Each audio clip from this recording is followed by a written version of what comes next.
first Inferno X Preorders are in. There we go.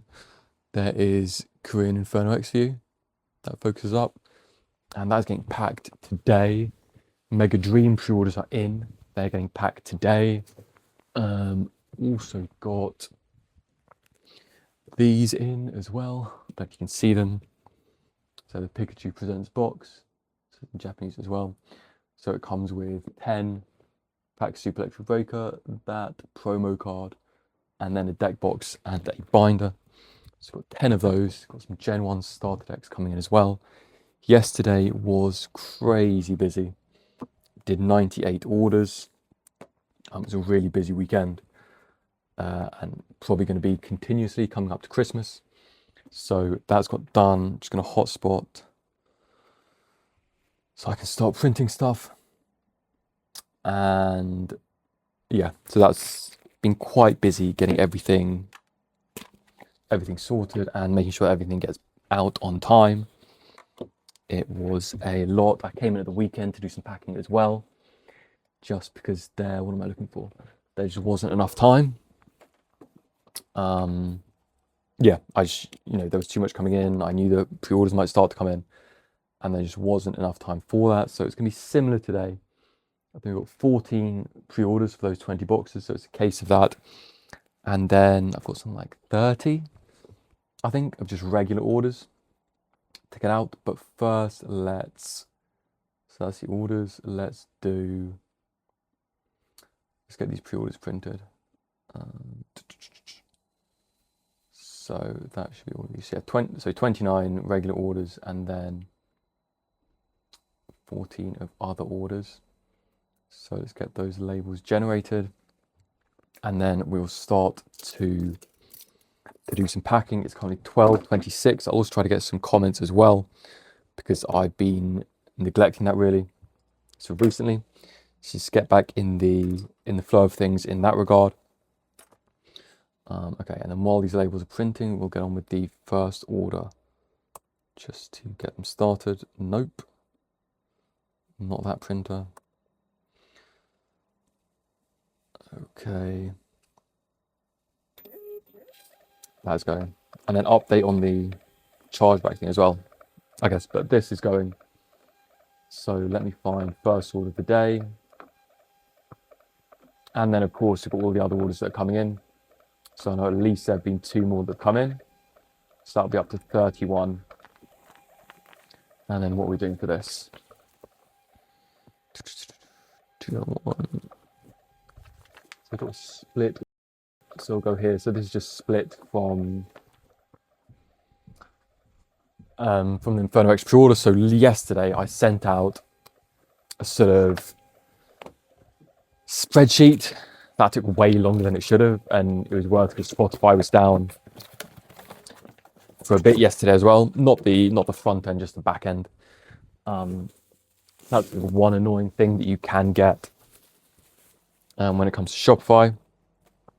That sometimes it is just down, and there is nothing really you can do about it. Let me just find this person's card. Where is it? There it is.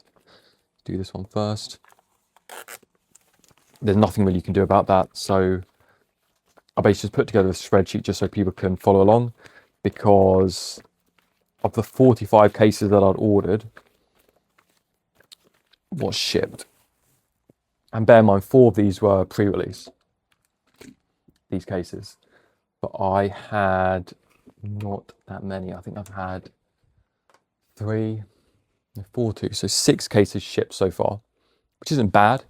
It's just not a lot, and not what I was expecting either. But it's fine. I think another 6 cases will ship this week, and hopefully a few more.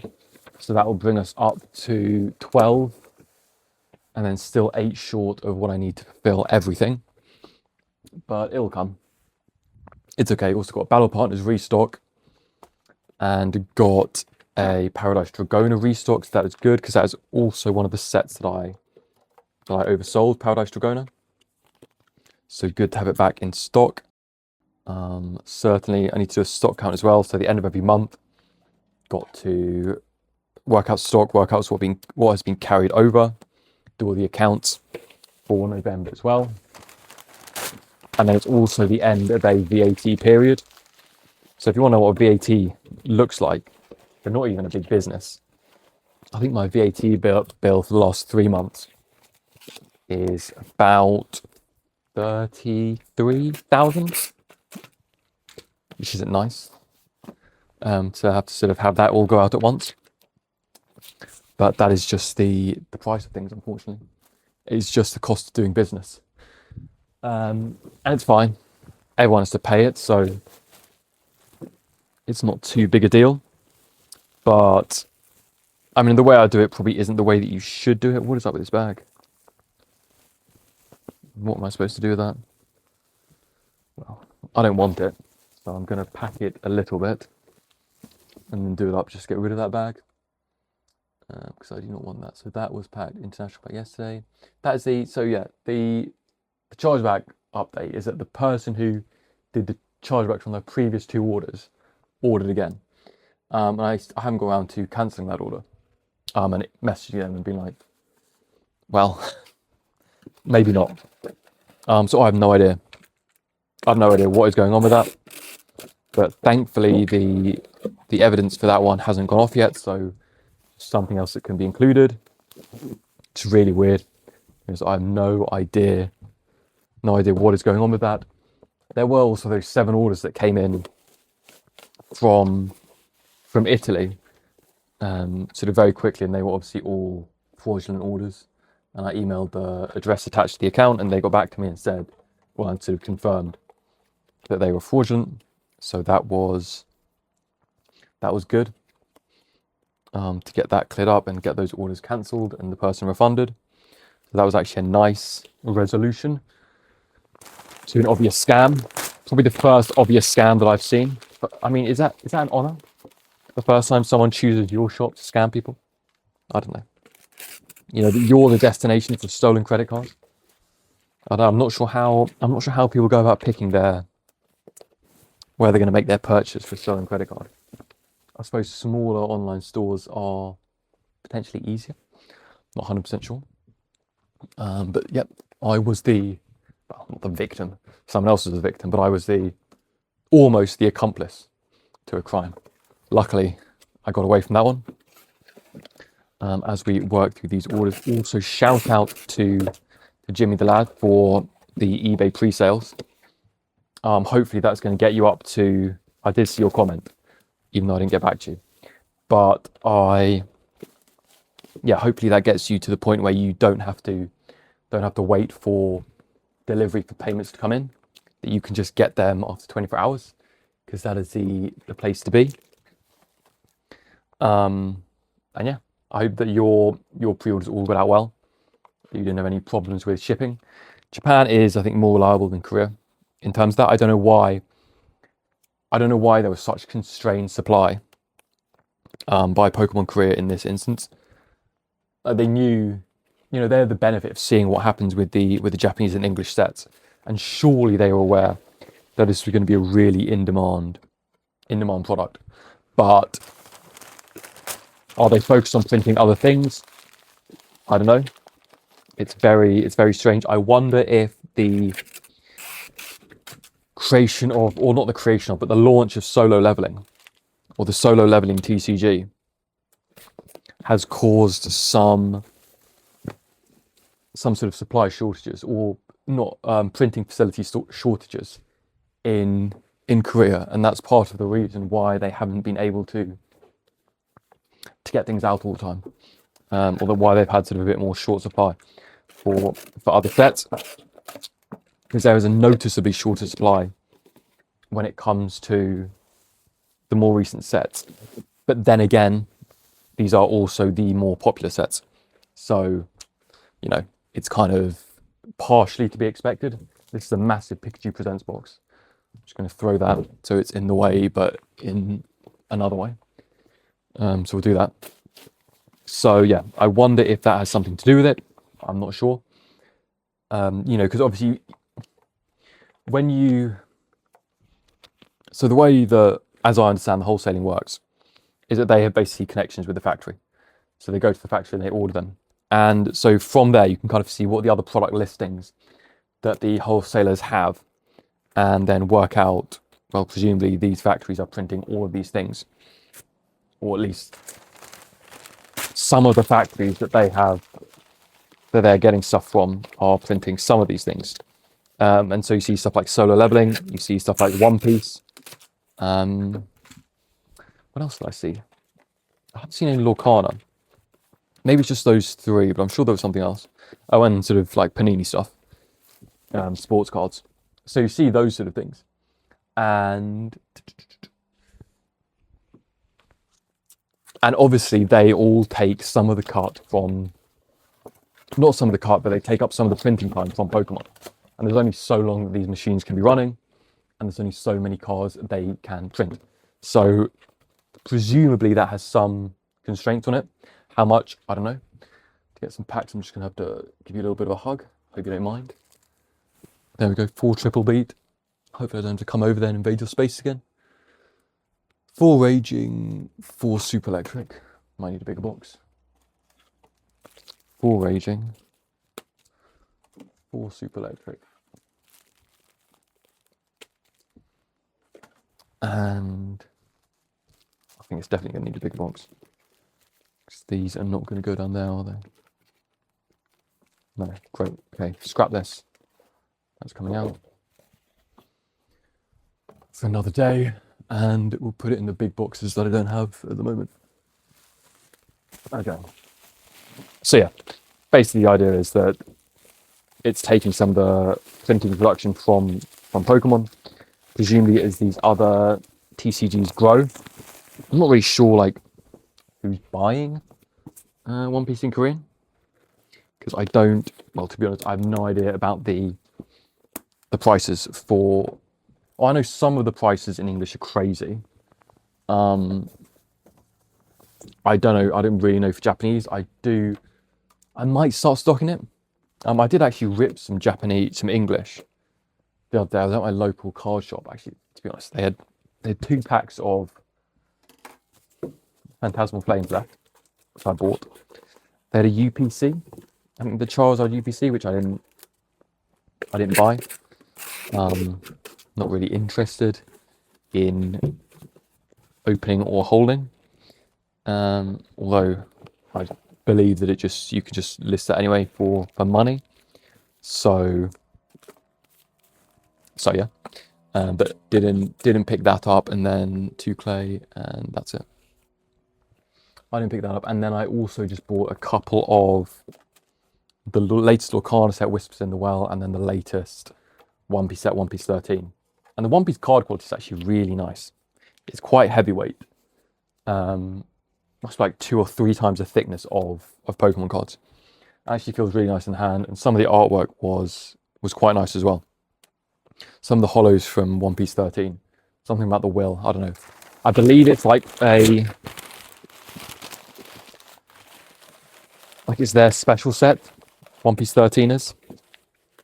And it's, yeah, I was actually quite impressed. I do want to stock it in English, but obviously you need distribution for that, so I think I will just go for Japanese at the start. So to do a bit of an expansion of the product offering. I think that's all I'm going to fill this bag.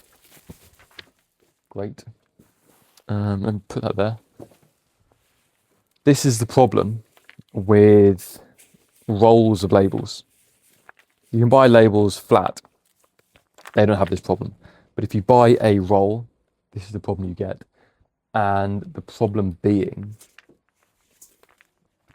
but the good thing about these is simply that, little voice crack, that they, what am I looking for? Yes. You get them free from Royal Mail. So if you didn't know, you get mailing supplies from Royal Mail. So all of these bags are free. These labels are free. The zip ties to close it up are free. And so that is quite nice. And another sort of benefit of being with Royal Mail. And I would recommend, if you're going down that route. I also spoke with DPD, but their price is just way too expensive, and I don't need across the board next day delivery. And not everybody wants that. I understand, if you're an Apple or something, then you do want, you have DPD just because you have the margins. But yeah, for me, Royal Mail is was the better option, and the one that I went with. I actually quite like that snubble. Not to slow down too much. 12:40. I brought forward so 20 minutes until the cutoff. I brought it forward from 2 to 1. Mainly, I've been planning to do that for a while because at the new location that I'm at, the Royal Mail pickup is an hour earlier. So it kind of makes sense for that. And also with the Christmas period coming up, and with the sort of amount of orders increasing, it's just too much to keep up with, to have the collection at 3 and then last orders until 2. The volume of orders coming in, it's just not possible to, I just can't keep up. Is the long and short of that. Let me see if there are any better bags in here. The last one, I think. Put over there. This goes in there. And then on to the next order. And let's also get up some comments. Usually I would have printed these off in advance, but not for now. Okay, let me just do these packs. 4 Glory, 4 Super Electric, 4 Crimson. 4 Glory.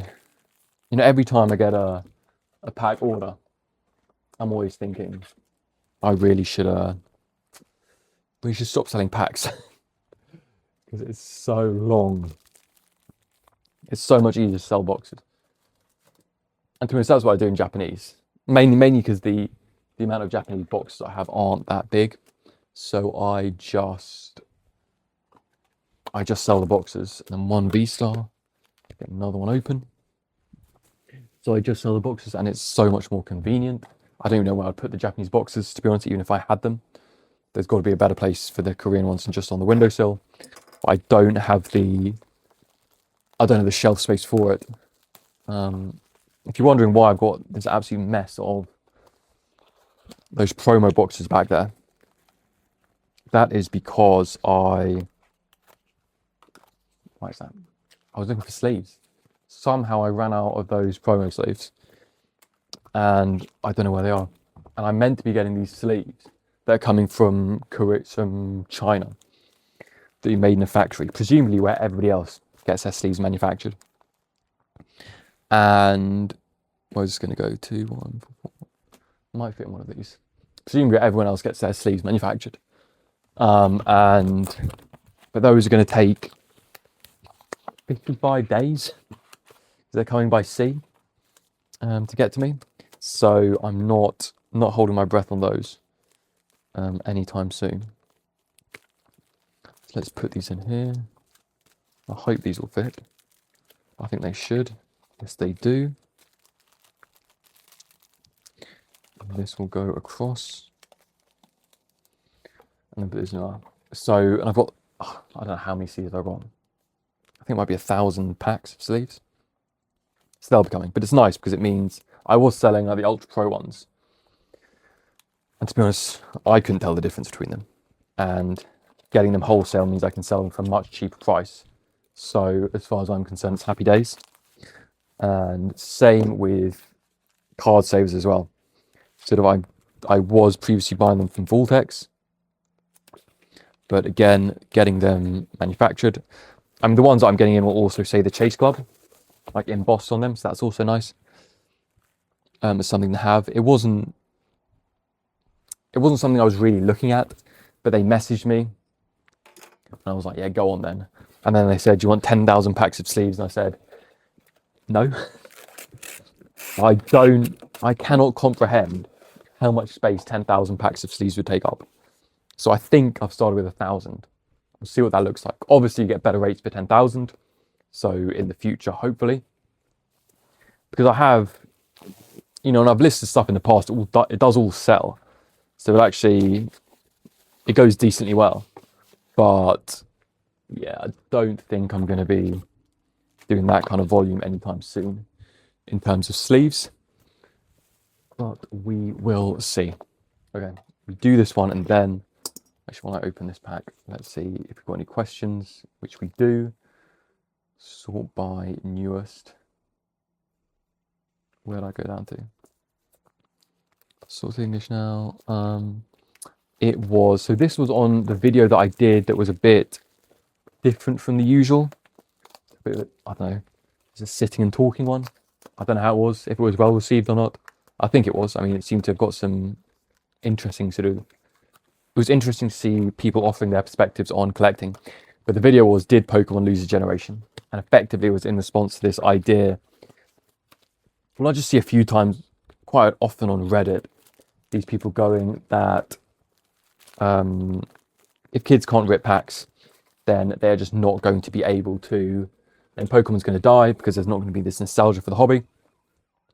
And so because of that, when these kids grow up, 10 to 15 years time, they are going to have different things that they want to collect because of that. And I think that is wrong in a similar way to, I think, the people who say that Pokemon is going to replace the fine art and other established collectibles, I think are wrong as well. I think they just have their own section of the market. And I think although you don't see people actively engaging and enjoying these things, it doesn't mean that it's not taking place. And this was what a lot of the people in the comments were saying. Someone from Angry Pepe 69, who's really active on the channel, and I really appreciate, said, yeah, I'm a 15-year-old and I really want to get into the hobby, but judging by the state of the high demands and scalpers, it's almost impossible. I still, to this day, want to collect the cards. And I think that's just kind of one of the things, that you don't necessarily have to have the cards in hand. You can sort of just be like around them, aware of them, see other things interacting with this. You know, so Angry Pepe watching this content does have and presumably other Pokemon content, although if I'm the only one you watch in the Pokemon sphere, thank you very much. I'm honoured. But I assume that there are other things that you're watching. And so with that, you are experiencing the hobby. And, you know, in the modern age, we can kind of experience in different ways. It doesn't just have to be you get it in your hand, but there's so much content now about Pokemon, short form, long form, whatever you want. There's just so much of it. And it provides an opportunity for people to experience and to enjoy the cards. And then beyond that, sort of even just playing different forms of Pokemon, being involved in a different world. So, you know, I'd wonder, Angry Pepe, why? So why are you interested in Pokemon? Sort of, was it content you watched? Was it games that you were playing that got you into the TCG? And then why you weren't sort of discouraged by the hype and the difficulty to get it. My other question would also be, why haven't you bought any Korean? That would be the follow-up. But no, you don't have to. So just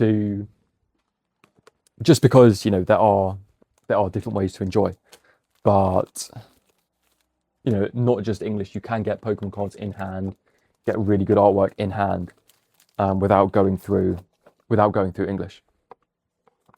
So that is another avenue. But yeah, let me know what your sort of Pokemon journey is. So I suppose, because in the video I speak about how I didn't really rip packs as a child. I did like TCG stuff, so I ripped a lot of, well, not a lot of, but, you know, if I'd get a load of coins together, go to my local card shop, and this is sort of 8, 9, presumably, maybe even a bit younger. Just go there with like a fistful of coins. They'd have to count it out on the counter, and then getting, I don't know, a pack, 2 packs of like Yu-Gi-Oh, going home and ripping it, trying to put it into a deck. And I guess mainly Yu-Gi-Oh was still quite popular then. The anime was still quite hot. Beyblade were quite popular, although I know they're coming back a bit as well. But I have, you know, a bit of, it's like, oh, that'd be cool. You know, Beyblade, that'd be really cool to get. As in start like collecting again. Because I know that there's some, it's quite popular though, you know, as I mentioned. And so it's something that I had maybe like 2, 3 Beyblades as a child. I just remember that the anime, the cartoon of that was really popular as well. It was really good. Not that I ever watched any of those. I never had anything like Cartoon Network or any of the actual channels. I just had sort of, the channels that you, what do you call it, like 1 to 5, pre-Sky and all of that. So I didn't really watch it, but if I'd go around to a friend's house, then you'd see it as well, and to understand those things. And that was a person's house that I'd go to. I'd look at their Pokemon cards, and while he was like, and my brother were playing PS2, I would just like to look at Pokemon cards. Did I look at that because I was the youngest and wasn't allowed to play? Maybe. So maybe that's where it started. I really enjoyed that. I would play Pokemon Emerald. If anyone remembers stuff like Pokemon Crater or PTCC, some like online game where you just like click around a map and you'd find like people. You'd find like Pokemon. You're just like clicking it with RNG a Pokemon in. I don't know if anybody remembers that, but that was sort of something that you would do as well, and was quite entertaining. So yeah, I was just mad about Pokemon, and however I could get into it, I did. Holiday, get some packs, and still, even though there were times in my life between black,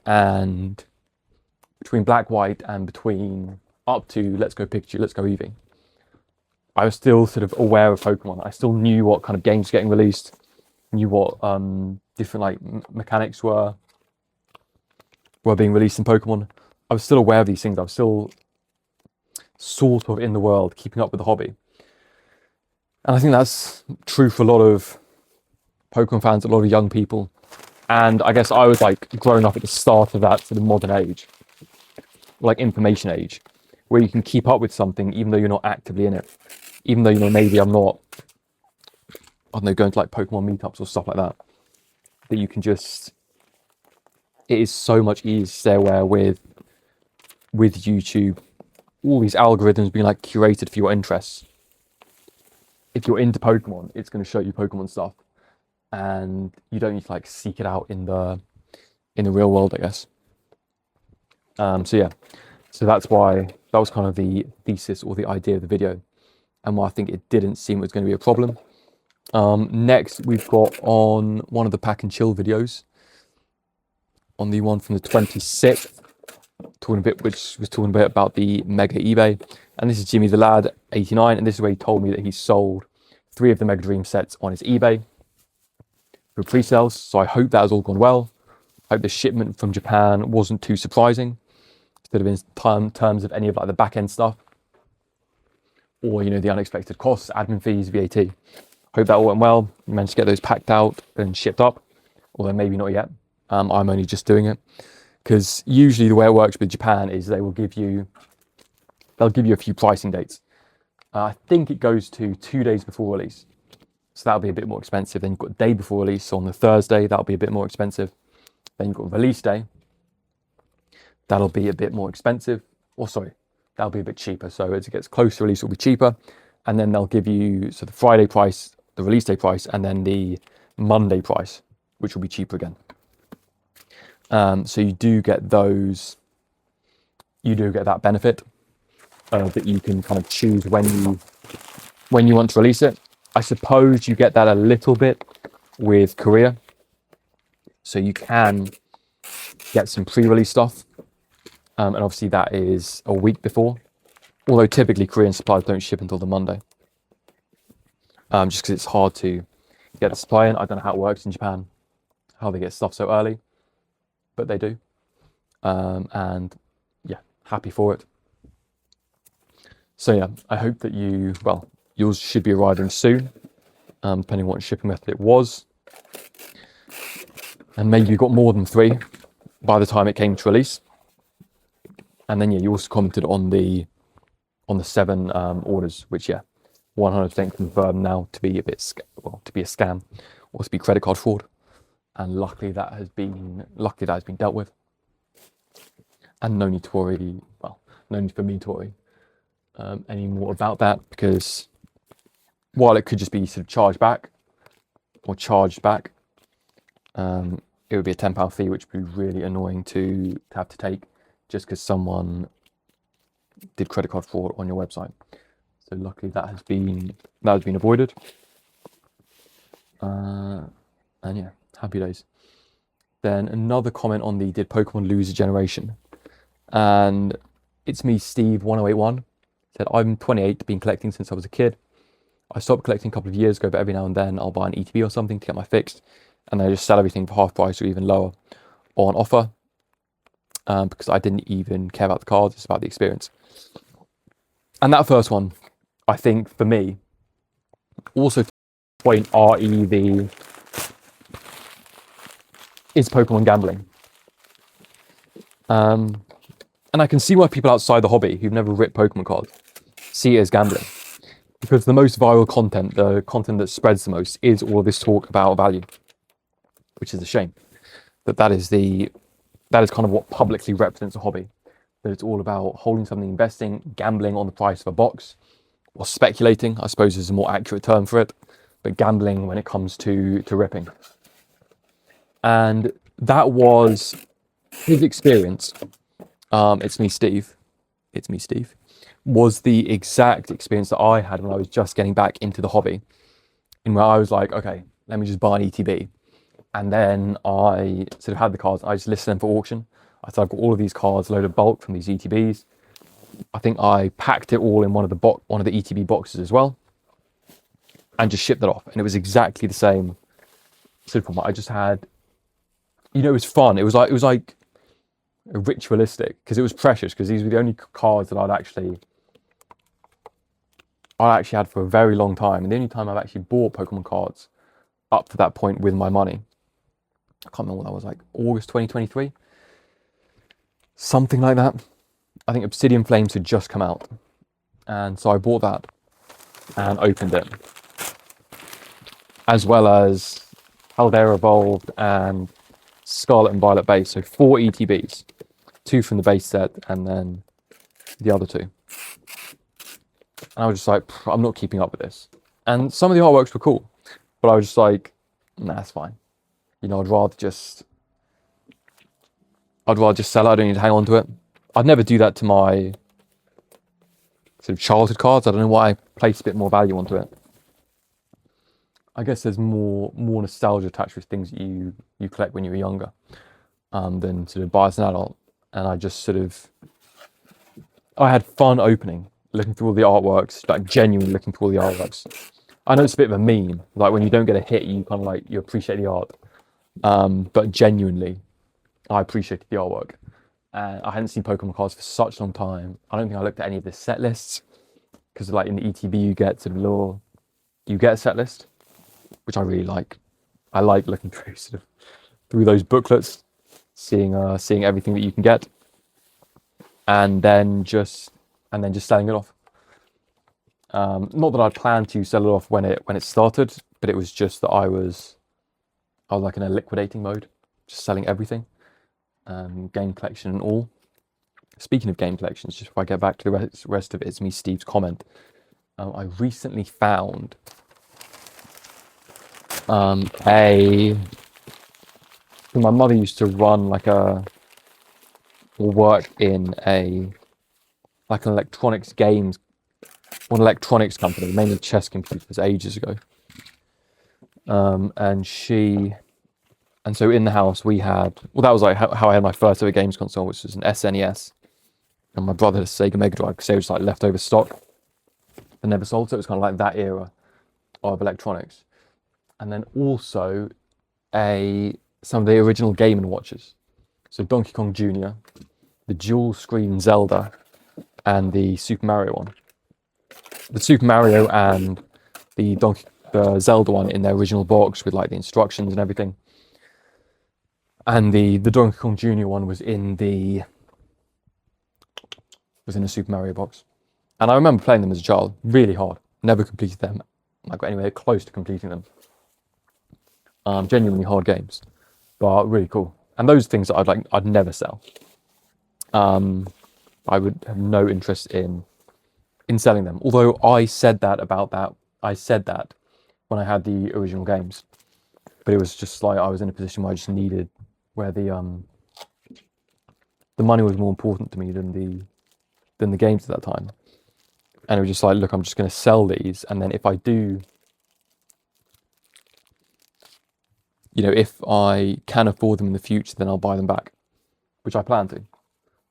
Well, at least I'd like I don't know, I was going to say I'd like an English copy of Emerald, because the copy that I played as a child was in French, but to be honest, I'm perfectly happy. But I'd probably buy back the DS games that I sold off. Oh, Heart Gold. Would I buy back Heart Gold? Oh no, that's tough actually. I'll probably just buy back Pearl. I think I sold Explorers of the Sky as well, so I'll definitely buy back that. Probably try the other Mystery Dungeon games. Explorers of Darkness and whatever the other one is. Explorers of Time? Can't remember. But those ones. I probably wouldn't buy back anything else aside from those. Heart Gold, I don't care for Gen 2. I know there's a lot of hype around it, and some of the Pokemon I really like. Although some of the Pokemon I just see them as being Gen 3 Pokemon. Like, you're going to tell me that Slugma is not Gen 3. Come on now. I can't get behind that. I don't care what facts say. For me, Slugma is Pokemon from Pokemon Emerald. Originally. Nothing else. So what would actually, you know, definite Gen 2 Pokemon I like? Politoed. I think Politoed's pretty cool. Goofy design. But I've always liked the Poliwag line. So that's why Politoed's in there. And it's just such a weird design. But I kind of like it. So I'd have to, yeah, those up for Gen 2. But otherwise, I'm not really there for Gen 2. I like Gen 1 just because it's Gen 1. Which I know isn't the best explanation, but yeah. Gen 3 is the Gen 3, then Gen 4 are the main ones for me, then probably Gen 1. Then he says, when I get messages asking me about why I'm selling it, I just tell them that I wanted to open the package because of nostalgia, but I'm not going to keep any of it, lol. Fair enough, to be honest. Before I completely quit collecting, I did last hurrah. I tried to do my first and last master collection. I couldn't afford a big set, so I did a holiday set. It was a Pokemon Go one, which is always a good choice. To do a small one. And you know what? Even just collecting the common cards are extremely fun. 100%.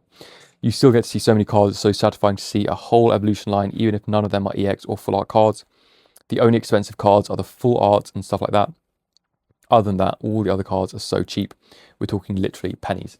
And I think in those instances, like, it just doesn't matter. I don't care about the value of the cards when I rip them. So I ripped those ETBs and then I sold them. But for the life of me, I did not care. I didn't price them out. I just put it up at auction, and whatever it goes for, it goes for. And I honestly could not care less. You might say, why didn't I throw it away? Well, I don't know. I think that's a bit of a waste. Better off sending it to someone who actually wants it. But this whole sort of idea about sort of excitement because something's expensive is just, I just don't get it. And I saw a short. It was like these people running a Pokemon store, and a kid comes in and was like, you know, trying to sell his cards, and he bought in a Mega Gengar from one of the sort of mid-era sets. I don't remember what it was. He brought it in, and he had no idea about the cost. And fair play to the shop assistants, but they told him what the cost was. And he said he thought it was like $6, and they said no, it's actually $2.60. And so he was. I'm just gonna quickly look for some stickers. He was shocked that it was so expensive, and then he told them that he got it in a trade. And that was I can't remember what he traded it for, but it was something that clearly wasn't, you know, the values weren't adding up. They weren't of the same value, the cards that they did in the trade. And they said to him, you know, oh, you shouldn't do that, you know, make sure that you do fair trades from now on. But when I was a child, not to constantly sort of go back to this, but when I was younger, a fair trade was, you know, what you both wanted. You know, if you do if you are going into it with, I don't know, I guess more knowledge, and again, this is sort of one of the things, the intent, and how do you measure intent? You know, how do you know what people are thinking, what they know? Is someone trying to take advantage of you? But, you know, if we can sort of take sort of the purity, I guess, of two children, and they're not trying to take advantage of each other. They don't know anything more than just like, this is a cool card and I like it. Then I think the fair trade is, do you want this card? Yes. Do you not want this card? No, I don't want that card. Okay, then let's make the trade. And it doesn't have to be like, oh, well, this card is worth $260 and your card is only worth this much. So you need to give me more cards or you need to give me cash. I just think that, I don't know. I don't like it. I think it kind of ruins it a bit. And I don't think it's something that we should be trying to teach people, or trying to bring children sort of into that world. I think it was better when it was just, how much does this card mean to you? And it doesn't matter what the market price is. It doesn't matter what other people are willing to pay with it. It just matters, do you like this card? Do you want it? And do you want to give up this card? And if it's sort of tick, tick, tick, then, I don't know, go for it. And I'm not saying that what the shop owners did was wrong, because to be honest, what they did was the right thing to do in that situation. Is that everything? What they did was the right thing to do in that situation. But I just think it's a bit of a shame that that's where the Pokemon hobby is at the moment. That this is kind of the only thing that people think about is the value of the cards, and it's like seeing kids rip, and the only thing they care about are the value of the cards. I just think it changes things, and it's not the, I don't know. I've always got this problem with Pokemon, and I get it. I get why it's there, and I get that people feel excitement when they get something really valuable. And you also can sort of have your feelings there. And the reason why we just had this long break while I looked through stickers is because someone asked for them for their girlfriend's birthday to get some specific stickers. They both shop at the store, so just to try and pick out some nice ones for him, or for her, I suppose, to meet the Pokemon that he wanted. So just to do that, then yeah. So it's like, well, you know, you don't like it, but so what? Sort of, it's there. It's a reality. Pokemon cards have value. People are willing to pay a lot for them on the secondary markets. It's like, what are you going to do? You can't change reality. I can't change the sort of the market and what people want just because it doesn't fit my like perfect view of what the Pokemon hobby should be. So, you know, my opinion of that is, well, it is what it is. It's my opinion, and it doesn't go any further than that. However, I think it's also important for you to have kind of your way of looking at things.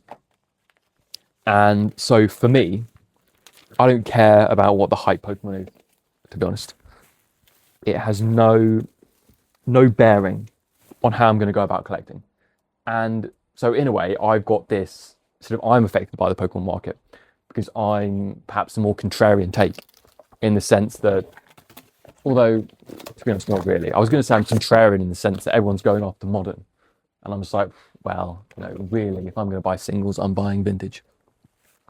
However, if everyone was buying vintage, I probably wouldn't go after modern. You know, to put it that way. To be honest, the play, if everyone was going after vintage, would be to pick up modern sealed. Because those prices would likely go down in that situation, as you buy where the attention is not. Although at the moment everything is hot within the Pokemon market, so that is slightly a redundant take.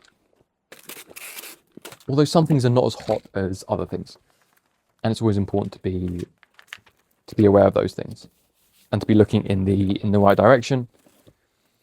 if you are doing a investing play, which again, I've got no problem with that. I think it's interesting to have different avenues to the Pokemon hobby. You know, some people doing investing, some people who just like to collect like a rip. I think this hobby is big enough for everybody.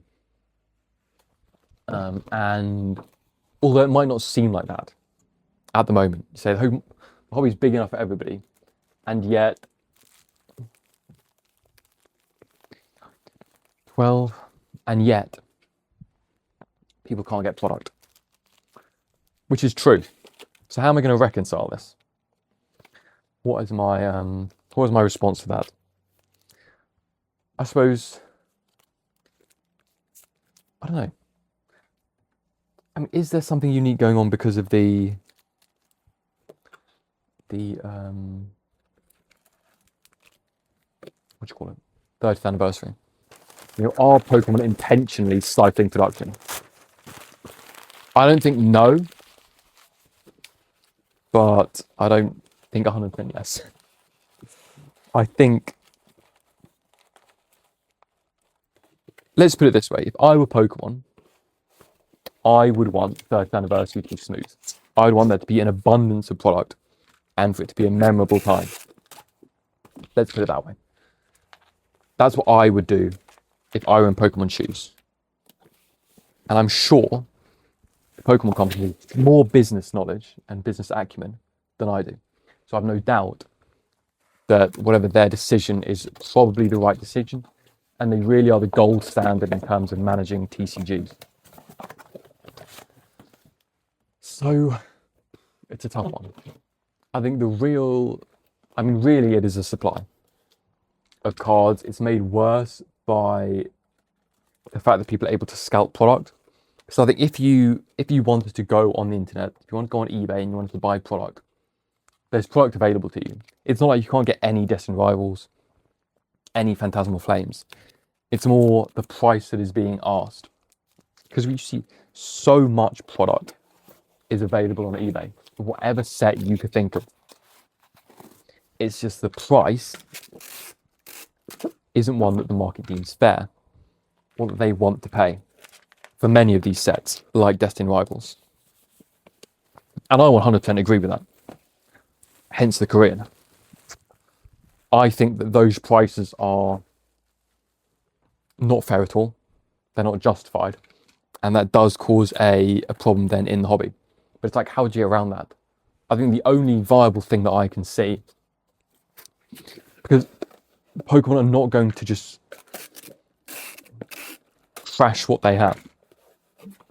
But the only viable thing that I can see is the MSRP to change or be completely gotten rid of. Logistically, how does that work in terms of getting rid of it? I don't know.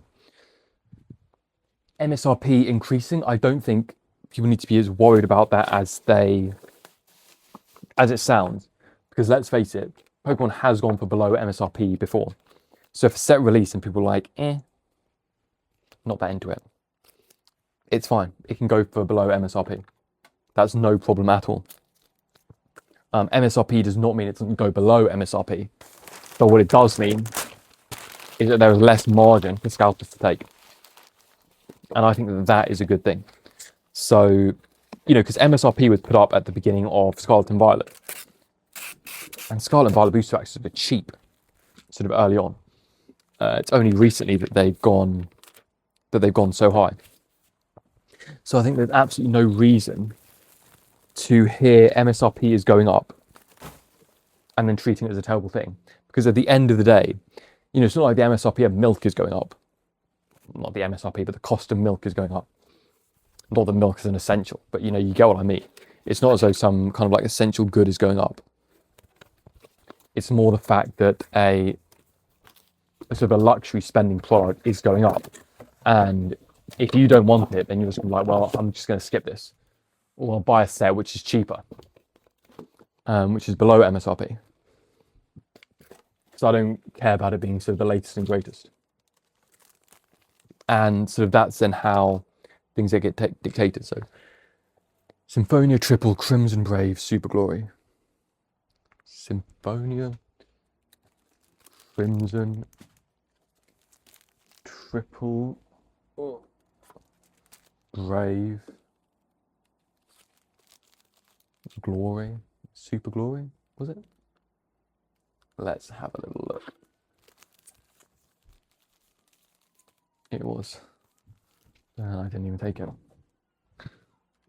Okay, so that should be 1, 2, 3, 4, 5, 6, 7, 8, 9, 10, 11, 12, 16. Yep, and it's 17 with a booster box. So I'll put that in there. Put some stuffing.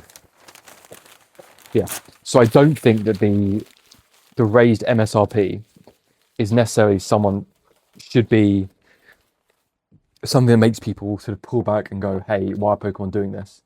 They're just now, well, I'm sure people would say that Pokemon are scalping us with their own product because it is such a buzzword at the moment.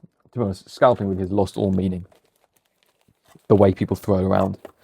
I mean, really, it's just people who go into shops and clear out a shelf and then immediately go and list it on eBay.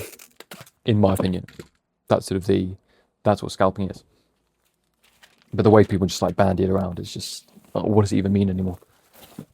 So I think that paradoxically, increasing the MSRP actually makes Pokemon more affordable because it just takes away the margin for resellers. Because the market price is the market price. It's not relative to MSRP. Market price isn't like MSRP plus 50%. Market price is, well, I'm willing to pay 200 for Phantasmal Flames at release. And cool, you got it for, what is it, like 150? I don't know, what does it go for? What is MSRP? I don't know, I haven't seen it for so long. Forgotten what it looks like. So it's just like, well, you then make £50 profit. So you made 30% on this, quick flip. But if the MSRP goes to 175, you made £25. And to some people, that might not be worth it. They might not think it's so hot to do it anymore. So that would leave more supply on the market at MSRP. So by raising it, cutting out the resale margin with eBay fees, you then have more product available at a higher but relatively cheaper MSRP. Because it's like one of those, it's similar to, my opinion of what the pure way of Pokemon collecting is. It's like you can't legally, it's not illegal to scalp product. So if someone wants to go out and do that, and that is their prerogative, whether they do it as sort of a side thing or, I don't know if they're full-time scalpers, presumably not only of Pokemon, but if you can't stop them. There's no way to do it. And there are ways that they can get around it. You can say, oh, there's a purchase limit of one in every store. Okay, well, how many Arguses are there? How many Azes? How many Smiths? They're just going around to all of them. It doesn't really matter. At the end of the day, it's not going to stop it. And whether you like it or not, I think it's important to just have that realization that it's just kind of sadly deal with it. And I sort of, I'm pretty agnostic to it. I don't like it, but I don't lose sleep about it. It doesn't make me mad. It's just one of the things that you wish weren't there. So, yeah, I think that's really what I've got to say on that. I'll go to the next comment before I do this. So someone said that's really sad that people do that, referring to the chargeback scams, and I can only say that I agree. It is very annoying. 151 Blue Sky, Glory of Team Rocket, and Terastal V-Star. Really annoying that people do it, but nothing you can kind of do to stop it. It's just part of e-commerce. 2 Glory of Team Rocket, and then a super brave Crimson. He was a really super brave Crimson bear. Lovely. It's kind of entertainment that you come here for. And that's going to go in there. A bit of padding, and then 3 packs for the first order. Put this in here. That goes there. And I think the next comment was about shipping to the US, and no, I do not. I think at the end of the day, if I ship to the US, it would cost more. than probably buying from a US seller. Just with the shipping fees are very high, takes a long time to come, and import duty as well. It's just not worth it. So yeah, I get a lot of questions about if I ship to the US, but the only way that you would ever be able to buy Chase Club product in the US was if I actually had sort of a distribution network in the US, and I have no plans to set up a distribution network in the US at the moment. I suppose never say never. I'll probably do a European branch before I did a US branch. Put this here. And then we get a team rocket for this. And let's see what the next question is. If it starts working. I pulled the Mega Kanga and Oni's Belly Ball SIR, my first ever SIRs. From the last box I bought from you, can't wait to see Inferno X is hopefully shipping this week. That's from Star Korg. Hopefully they're shipping with this week. Congrats on the pull as well. I love to see it. I love to hear about it, actually. And also to get the first SIRs in Korean. That's the magic. That's what Korean does. Usually guaranteed in like a booster box. Not guaranteed, but usually in a booster box, you will get like an SR at least. It's like your 4th hit spot, but it can be an SAR as well, SIR. And so really, really cool that you pull that. Very happy to hear it. Yeah, I always like to hear that people enjoy Korean. Because, you know, some people get it and they're just like a bit, well, I don't know, they don't like it. They, I don't know, pixel peep the cards. And like, this isn't the same as English. It feels different. There's slightly different color on the back. It's just like, come on. Like, you know, they're made in a different country. They're made using different ink, different card. It's just like, it is what it is. I think if you're like that, if you like to white glove your cards or really, you know, measure the centering of your cards, then Korean is not for you. If you want to just, then I think it's a great option, in my opinion. So really happy to hear that. And yes, hopefully Inferno X will be coming out this week or shipping this week. I don't know, it depends where you are on the order. So you should have got an email with like a spreadsheet. So I don't know your order number. And if you look there, it should tell you where you fall in that and when you can kind of expect it to ship. So have a look. Hopefully this week. My goal is still to get everything out before the 19th. So the 19th of December will be the last day that Royal Mail collects from me. Or no, it will be the last day where Track 48 is guaranteed before Christmas. That's the 19th. So then the Monday will be the 22nd. And I don't think those are guaranteed before Christmas. So if you want it, then that is the day 2 order.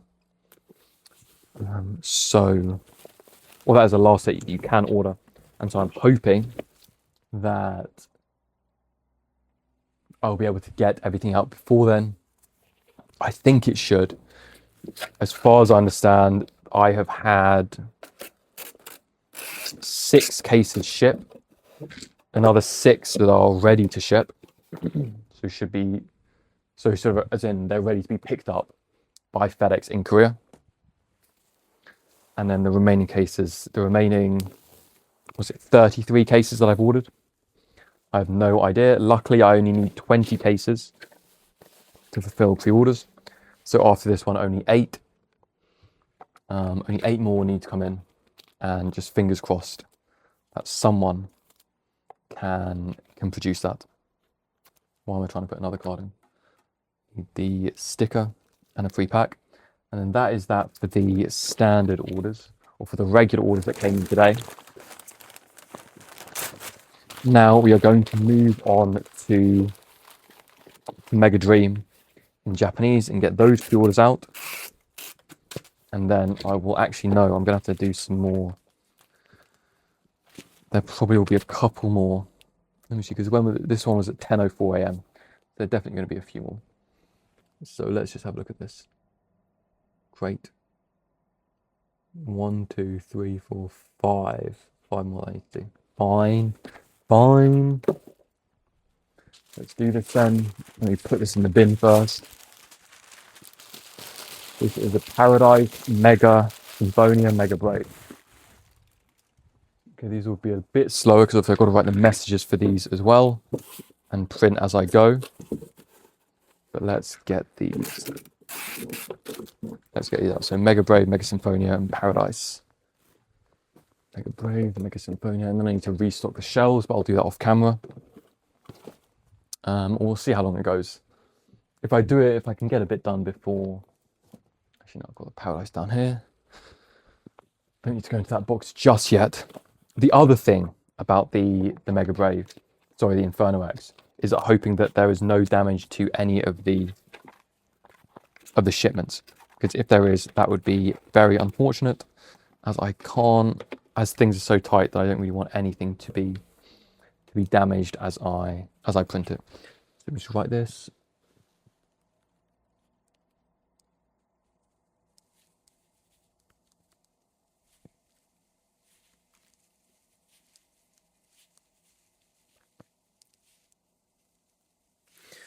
So far, it looks like they are all in good condition and they're all okay. But I mean, you know, potentially people will just say send it. I'd rather have it than, you know, even if it is a damaged box. But if people are gifting it, then maybe they would prefer to have it a bit, you know, in a better condition. And, you know, the thing is, it depends on how badly they're dented. The thing is, it's just the nature of booster boxes, really, isn't it? They get beaten up so much. Why is it not connecting? Come on. Okay, log in and let's get this label printed. Orders. Where is this one? There it is. I think this is the right one. Apply and generate, and then let's see what the next order is. It is a 151 floating rocket. Always like those as they go into the foldable boxes, and packing those are much simpler. So let me just generate this label as well. I'll do that, so I'll put that there. This goes here, and on there. I'll print this label as well.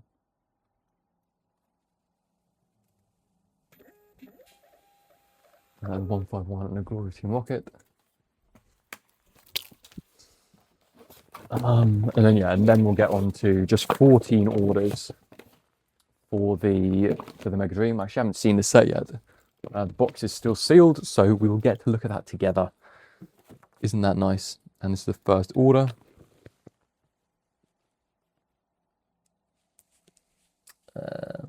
Thanks for choosing the Chase Club. So is that like a Pokemon joke? Pikachu, I choose you. Throwback to the first episode, I think, of the anime. If my vague knowledge serves me correctly, it was certainly the first book they made, or that was in the series that I had when I was a child. Whether there's any bearing on anything else, I cannot say. But yeah, completely unintentional, if it even is anything. Okay, so that is another 48. Call that bag a day before it gets too big. That's 2 bags so far of track 48. And what is the next order? We have 2 Mega Braves. Love to see it. And let me get this postage done as well. Get a bag out of there. Red bags, grey bags, does not matter. Absolutely meaningless from Royal Mail's perspective. Get this label done as well. 2 Mega Brave.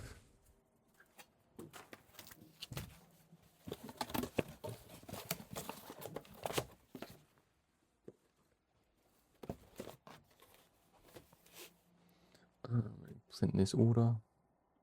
Both of them, actually.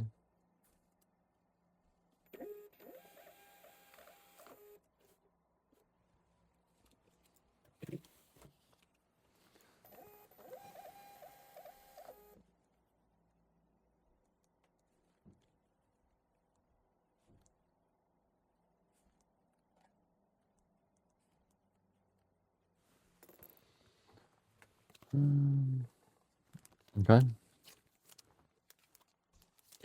A couple more of these. Put that in there. 6th order.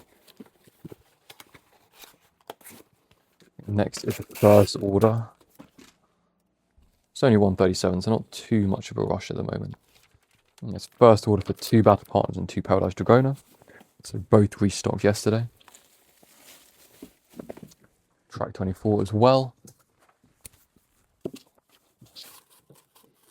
Just do this one and then I will take a look at the next question. I think there's another reply to the collecting video. So 2 Paradise from down there. 2 Battle Partners from over here. And then there's a lot to tidy up here. But there's just never time. There's just always something going on. Let me write this note. And let me also see what the other question is. Yeah, another one on that. So what is this person's name? Okay. Hi. Thanks for choosing the Chase Club.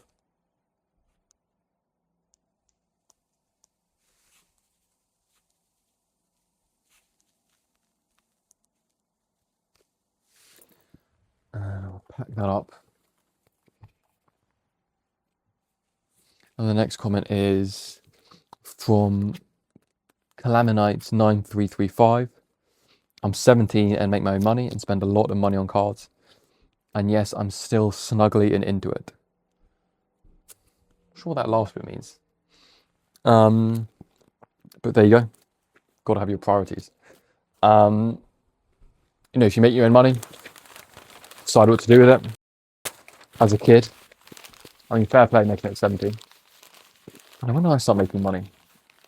Well, sort of legitimately. There was always sort of, you know, like, you know, buying things and selling them in the playground. Or selling whatever you had in the playground in secondary school. But from job-wise, it'd probably been like tutoring when I was at uni. I guess. So for like 18, started working. Or sort of started doing like part-time stuff.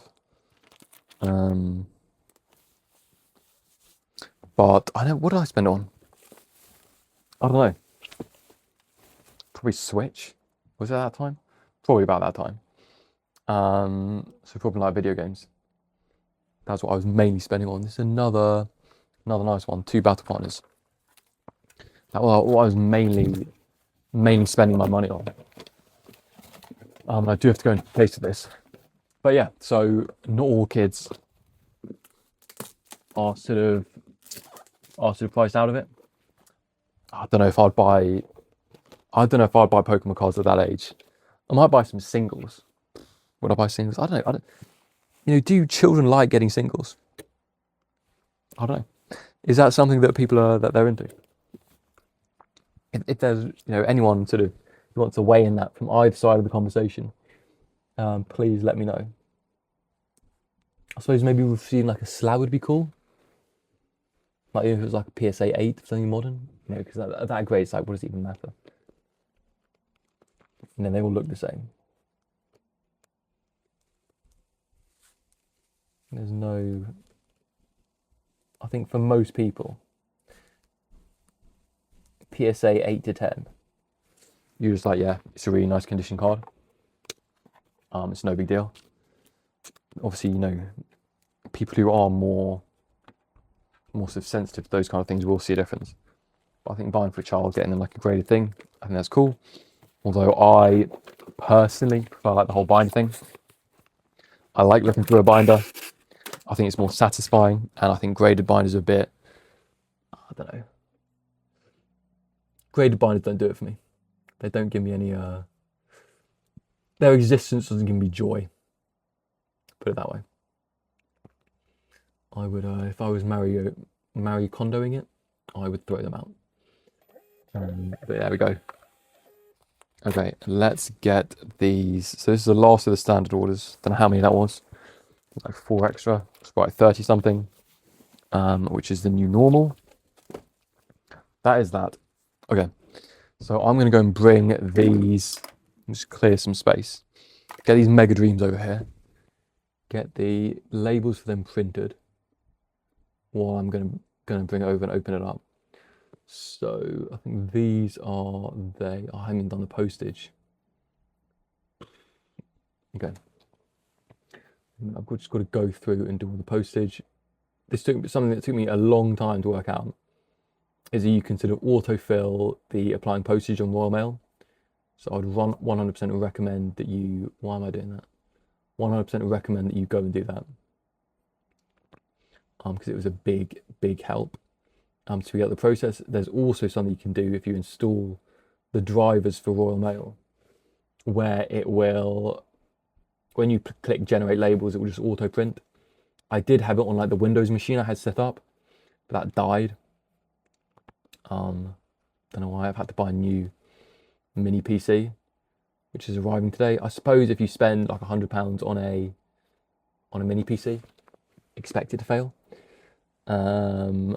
So yeah, that was annoying. I've gone with like an HP thing from Back Market, like a refurbed. So hopefully that's a bit better. But I have no idea. I'm not really in the market for these kind of things normally. And so it was a bit of a, yeah, you know, who knows in terms of what I'm buying. Let's see, is everything apply? Yep. So if I select all of these, regenerate labels. Okay, so this should be 14 labels. There we go. Okay, so while that is going, these are pre-orders. I'm just going to take off the address. This is one of the ones I forgot to mention. It's not supposed to be shipped to, well, you know, I barely get the Japanese one, so I hadn't updated them on where to ship like pre-orders, or where to ship my orders. This coming here, what's going on here? So let's take these off. One shot, and let's see what Mega Dream looks like. Haven't actually seen it at all from anybody's posts. I haven't seen any videos of it. Wow, I think I did see a dark ibex thumbnail.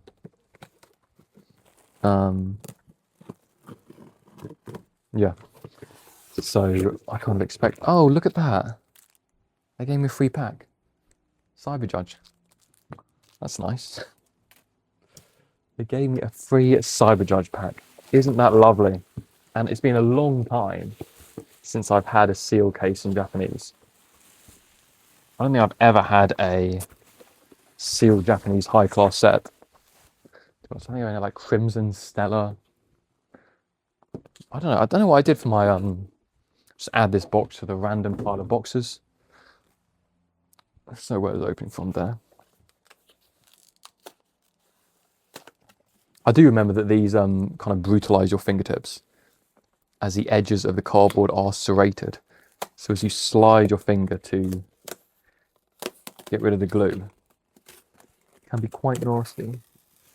There we go. It's a nice little briefcase display. There's your Mega Dream.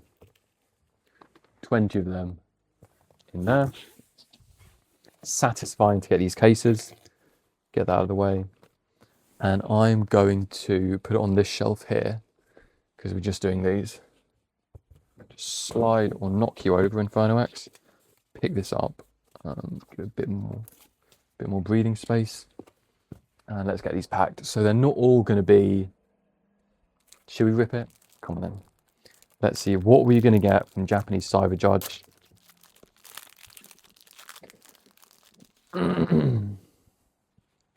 Got a Sleepy Raichu. Actually, very cute card.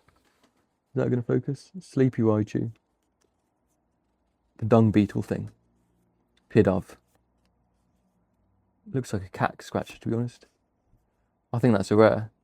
What is that? Tranquil Unpheasant. I'm not sure. Sleepy Raichu. There you go. I mean, that's not the rare slot, it's standard, so it's 3 commons and an uncommon is what you get. To be honest, I'm not mad at the Pidove or the Sleepy Raichu. Is it Pidove Tranquil Unpheasant? I think that's an Unpheasant. I'm not 100% sure. I'm going to keep these for the binder because I actually do like them. And these I'm going to put in the pile of gift cards. That is going onto the bin. A little bit of excitement. You don't get that all the time. And to credit you, if you've watched about an hour and 22 minutes in, you get a pack opening. I can't promise this every time. But today, don't say that I didn't treat you. Give me something nice. So let's go now to, and we've got to see Mega Dream as well. And Inferno X. What a day. You are getting some treats today. I have done the order notes for this. One Mega Dream. One Mega Dream coming up. Where are the order notes for this? By order notes, I mean those slips. They should be in this, I think. Nope. Okay. Anyone can see. Oh, they're in here. Okay, there we go. Crisis averted. That is there. What was that? Getting jump scared by my Royal Mail bags falling over. There's Mega Dream. I didn't get jump scared. Didn't even notice it. Very nice. Cool packaging. I like it. I dig it.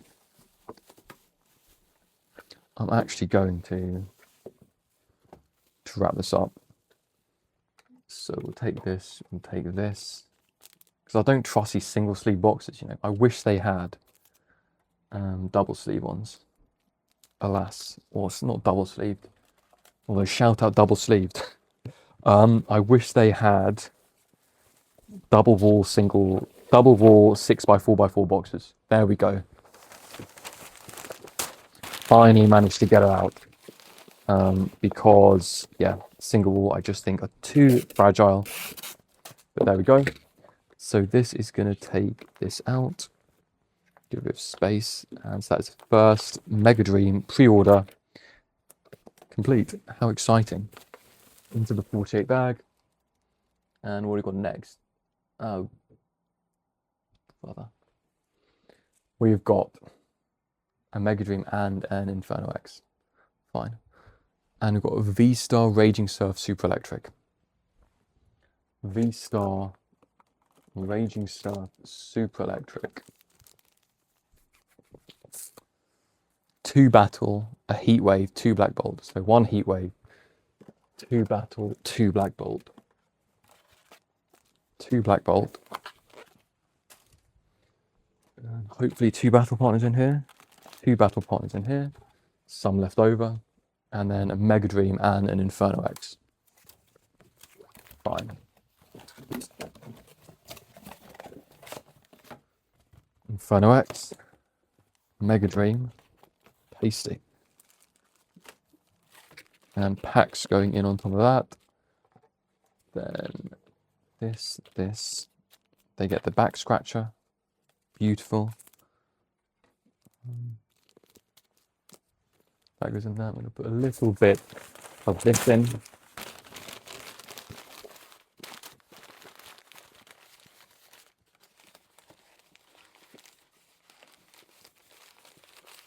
Just because the Mega Dream box is slightly narrower than the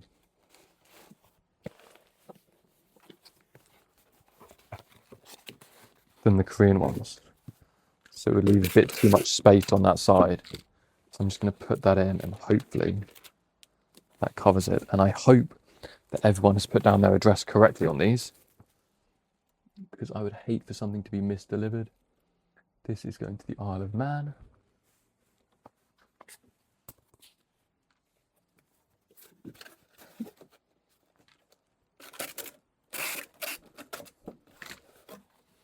And it is again 1. You know what I did?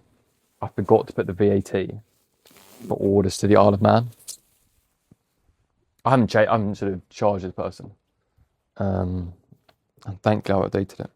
I really like the Wurmple on this, by the way. Just if anybody. Are we going to focus on the Wurmple? No. If you see the Wurmple, it's not just a fuzzy mess. It's actually a really nice card. And this is going to go in here with this, and it's their 10th order, so I'm going to give them a pack of V-Star as well. And roll that up. In it goes. Get some of this out. And put that in there.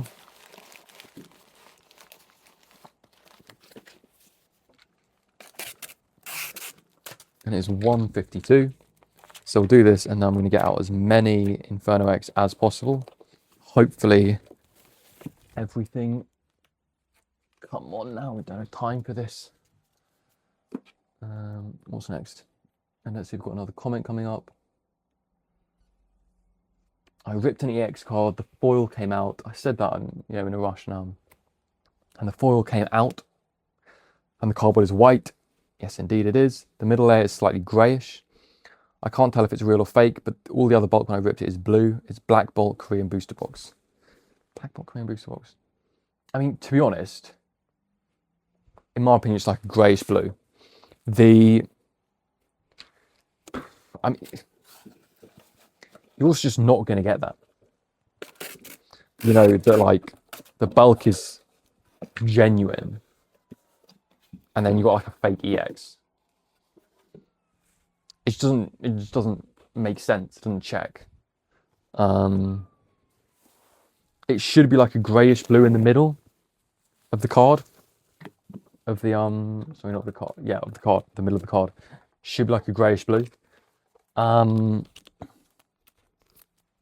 foil peeling off and being white card underneath is completely normal for Japanese and Korean manufacturing. But anything with foiling, so that's sort of any hollows and up. So hollows EX, full arts, etc. That's completely normal. Yeah, I would, if I had to put money down, although I'm not a gambler, then I would put it down as being real, to be honest. One, because it doesn't make sense, does it? Like, what, you're faking cards, and you're like, well, I'm going to buy a load of real bulk, and then I'm going to manufacture an EX. Yeah. I just don't know. This whole sort of like faking thing of like getting loads of hits, I just don't get. It just doesn't make sense to me. Like, unless you get like those 7,000 cards, which are like obviously fake, in like the HP 7,000, or the weird ones like that, but we've seen, or that you see online. Yeah, okay. But like they faked it so they could put an EX in. Another way to check fakes is just look at what the expected pull rates are. So look at someone else's box opening. In general, if the box looks real, it's probably real. If the pack looks real, it's probably real. If the cards look legit and you need to do a rip test to check, it's probably real. There are less fake Pokemon cards than you think. There are significantly less fake Korean Pokemon cards and Japanese Pokemon cards than you think. Purely for the fact that, where's the money? People are scalping English Pokemon cards because they can make a crazy margin. That's why they're doing it. Nobody's scalping Korean off me, because there's no money doing it. So, and people aren't going around in Korea scalping Korean because the prices just aren't there. Yeah, it just doesn't make sense. So I think I understand why there's sort of a big fear at the moment around fake Pokemon cards, or so I say at the moment, but always. But fake cards, you would know. They are so obviously fake. And the good fakes are for the really premium products. Because to do a good fake is actually expensive. And it actually takes work. And yeah, so I think people are a bit skeptical. Being skeptical is fine. Skepticism is fine, but yeah, the chances are that you're going to get a fake, unlikely. And the signs that you've seen do not convince me. So let's put it that way. I would need to see a lot of evidence that you've got fake Korean cards. And the evidence that you're mentioning does not sound off any alarm bells for me. It sort of makes me sort of, yeah, you know, that's expected. That's the way it sort of goes. I'm not surprised by anything that's been mentioned. If I was telling someone what to expect when they do a rip test on an EX in Korean, I would say that you are going to see a foiling come off, or when you rip, it's going to be like the card's going to rip, but the foiling's not going to rip. You're then going to be able to peel it off. The cardboard is going to feel a little bit tacky. The foiling is going to come off clean, and it's going to be like a sheet of, I don't even know. It's not like tin foil. It's like, I don't know. I guess like a thinner version of the pack. Be the best way of sort of explaining that. I'm not really sure. And yeah, and then if you continue to rip through, it's not going to be, you're not going to get the black line that you would expect to get in English. It's going to be a different colouring on the glue, and that is the way it is. But yeah, nothing too unnatural about that. I think a lot of people get scared when they see the foiling, because that it's like stuck on and not printed on as it is in English. But what people have to understand is that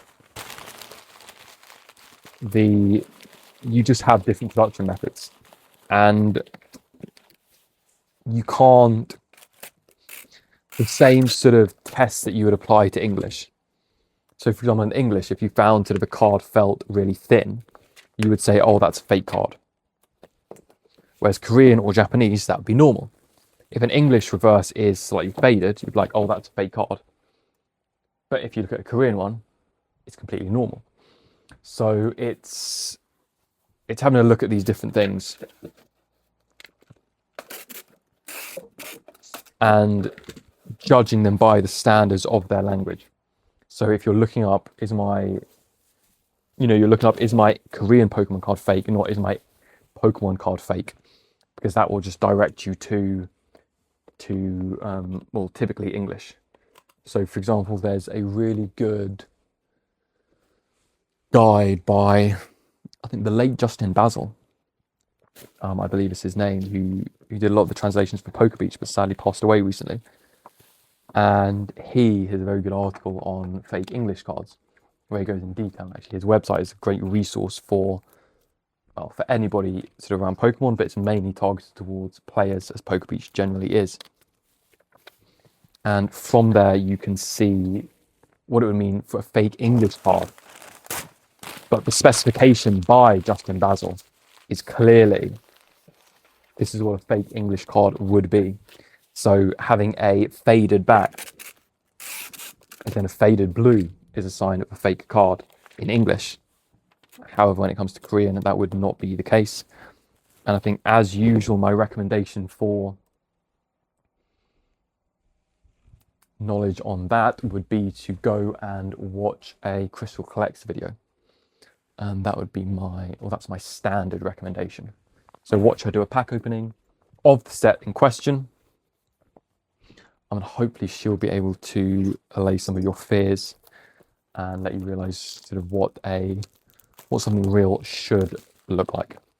So we're coming down just to the last few orders here, and then we're going to do a mad rush for probably 30-40 minutes to try and pack as much Korean as possible, as much Korean Inferno X as possible. I have 2 cases on hand, or 1.5 cases on hand, because I was able to get a couple out yesterday, thankfully, which saved me a bit. But I had like 5-6 orders out yesterday. But now we're going to try and get the rest out. It was yesterday evening that I did that. But yeah, as I say, we're going to try and get the rest of what I have on hand out today. Although I'm still sort of lucky that I'm kind of like ahead of the game. And so I'm ahead of schedule with this, so I don't strictly have to get it out today, as people aren't expecting it really. But I like to get things out as soon as possible because you never know what tomorrow is going to bring. And I don't want to be, just building up work. I'm keeping it for tomorrow. Although, speaking about building up work, I've got a load of singles that I really need to list. And I'm just trying to find the best way to do it. I think it's about 200 singles that I need to... So, option one, go on the Pokemon Career website, go and find the watermarked stock photos and list them. Or just copy them and sort of put those up on the website. And say, all cards are near mint, which is not my preferred way of doing it, because, well, it's the quickest way of doing it, but I think it's better to take an actual photo to show the condition of the card. And so that is what I would prefer to do. And then the question there comes, is it better to scan it? Or is it better to take a photo? I think what a scan can do is it can hide some things on the card, which is not ideal. But it would be quicker. So there's some Rico 8170 scan or something that I've seen a lot of people use, and it seems to do it very quickly. And so probably the answer will be, but obviously I don't have that, and it's like £400 or £500 to get it, which is, I'm not there in terms of the singles. I'd quite like the singles to sort of sustain itself, to be honest. That would be an ideal situation for me, is that the singles are separate, so the profit from singles goes back into profit from singles. So almost as though I'm treating it as though this is a separate business entirely. That would perhaps be my preferred way of going about this, and probably the way that I will treat it. So waiting to sell off before I can buy more collections. But then obviously it depends sort of if I get more funding, sort of loan wise, then it would make sense to allocate some of that to singles as well. So I'll just have to wait and see in that regard. Let me just pack this up, and then I've got 3 more after this.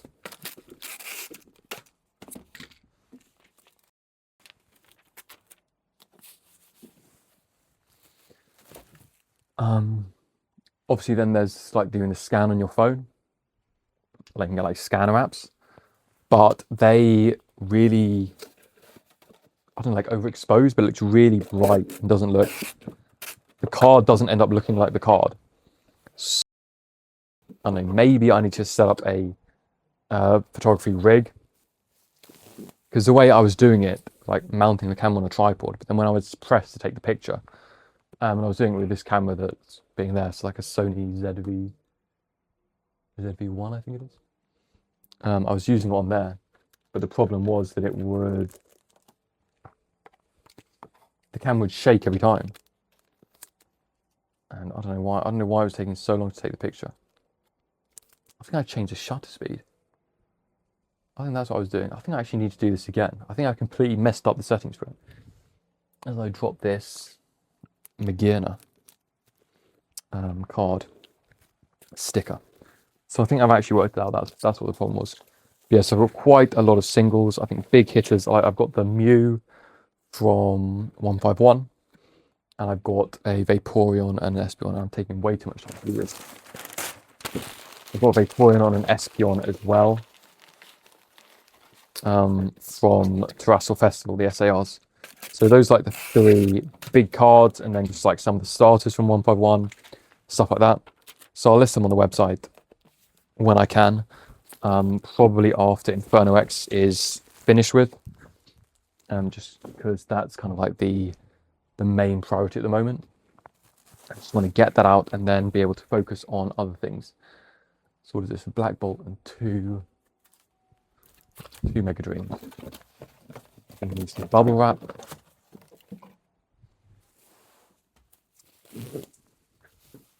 So black bolt tucked in this corner.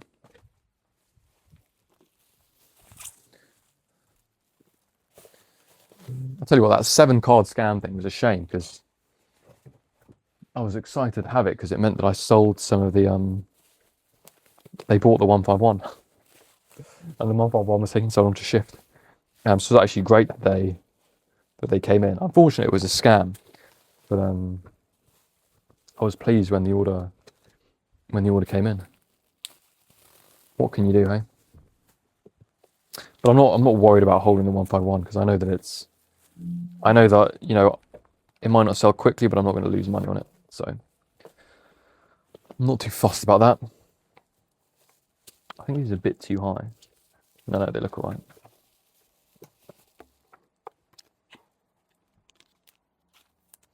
Put that in there, and then one more order. And then we're onto the Inferno X's, which I might do a few on camera. And then the rest might get done off camera, depending on which time it is, because it's already 2:10. Get this in here. Okay, next one Mega Dream. As predicted, card is written. Luckily, I've also written out some of the Inferno X cards, so I don't have to write them, but I'm going to have to do the labels as I go, as I can't really do the labels in advance because why can't I do the labels in advance? Because I don't know how many I'm going to manifest in the end, and so I don't want to cause problems in that regard. So first order, so 3-pack, sleeve up their card.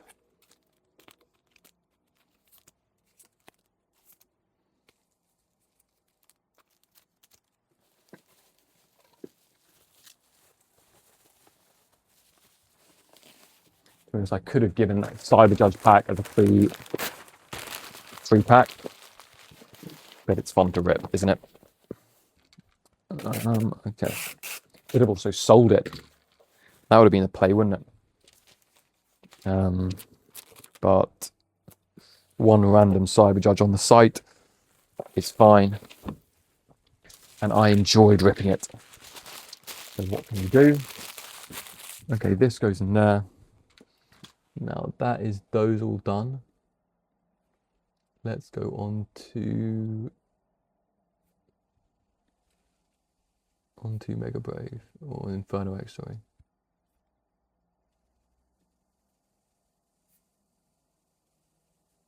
Where is it? There we go. So first up we have 2 Mega Brave, 2 Inferno X.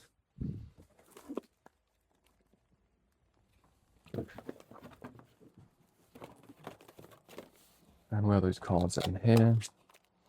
This is international, so I don't have to do a label for it.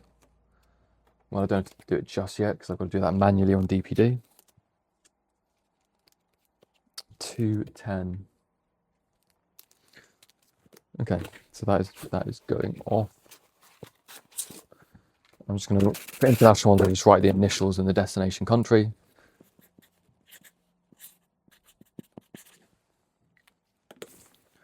I'll put that over here. And what is next?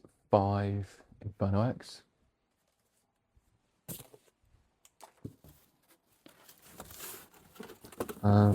This might be a quieter part of the video. To be honest, I might pack this one and then call it while I get on with these because I'm going to have to rush and focus on them. So we'll just pack this one, so it's 5 Inferno X. So I'm going to cut it down. Get the, what do you call it? Because we've been going for an hour 45 anyway. I'm getting into quite a long video. But 5 Inferno X. And there are 5 left in here. Luckily, they're all decent condition.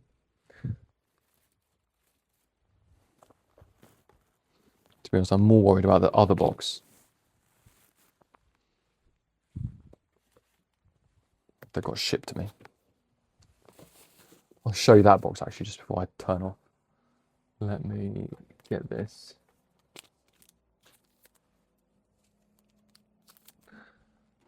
Sticker. Get a nice Dramper sticker. Close this all up. Plug that down there. Put a bit of stuffing in there. I'll use this. Easier.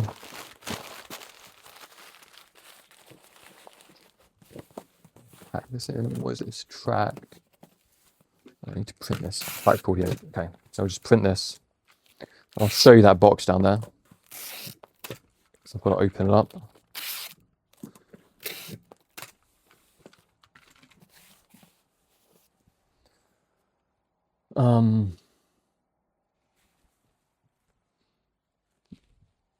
Label. Getting confused here. Close out this one. Orders. Oh god, what order number is this? 5421. 5421. Should be sequential once I find the start point. Should be the first order in here. 5412, 5421. Apply postage. Apply and generate. See, this is why it takes such a long time. Because I just don't know. I could have said, worked out how many orders I could fulfill with the amount of boxes I have, but the problem is I need to go through it and work out how many are actually damaged before I know what, if any, are damaged, and before I go.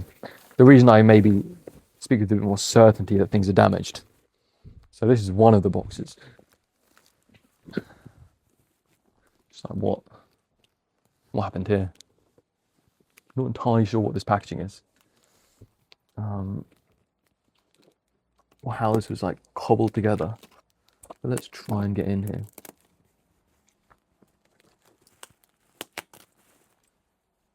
And see what we've got. This is the problem, that with such a... Oh, I think I know why. Okay. I think I understand now what's happened. We were doing some postage saving games. Let me just work out if this is what I think it is.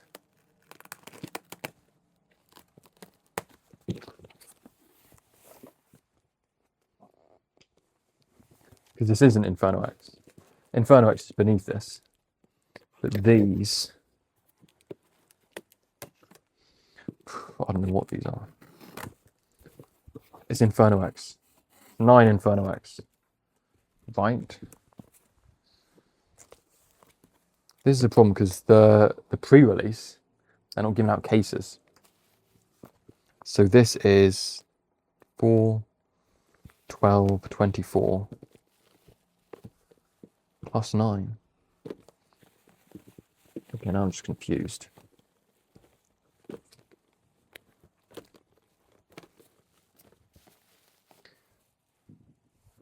There was 6 in there. What am I talking about? Fine. That's the problem for the pre-release. Okay, that's done. Confusion over. Let's go. So this person just wants 1.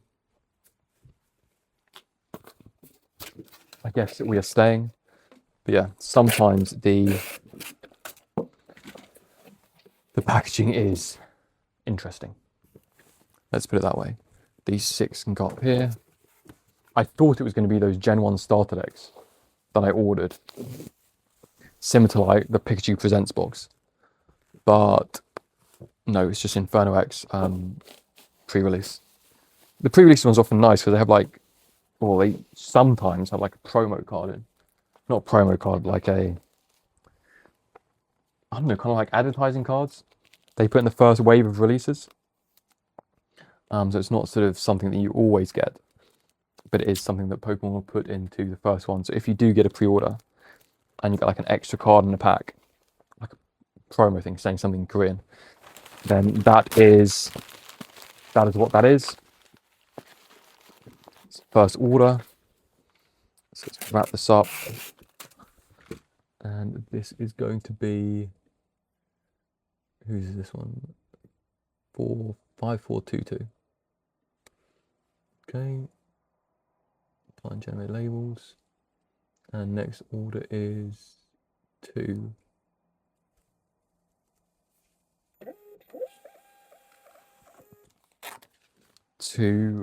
Inferno X.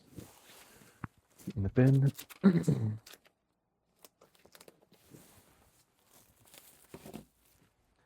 2 Inferno X.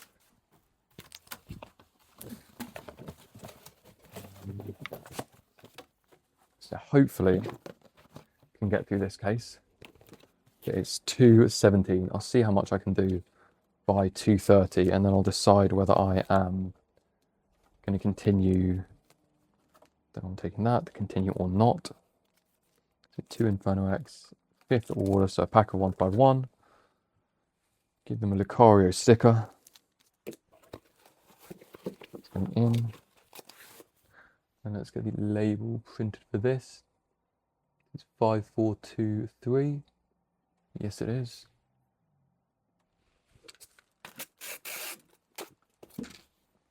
Label done. And printed. Let's go in tract 48. And then sort of from this, I'll update the spreadsheet.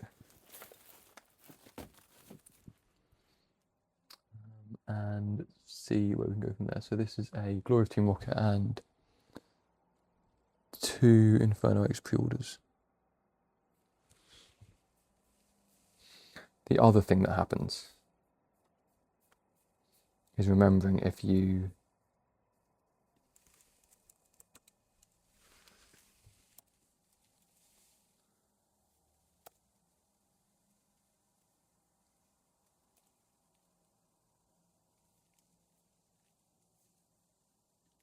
one order only. All the way back down again.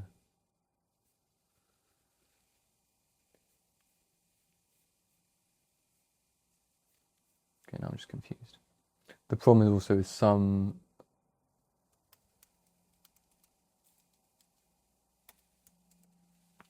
of them I have fulfilled part of an order. I don't think it is the case for this one. No, it's not. Okay, let's get these out. Wasting time. Let's print the label.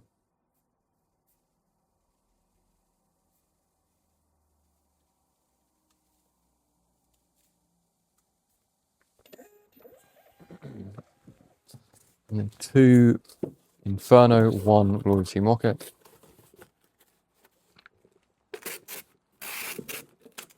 Hopefully for all of these, I marked the fulfillment if I partially fulfilled an order.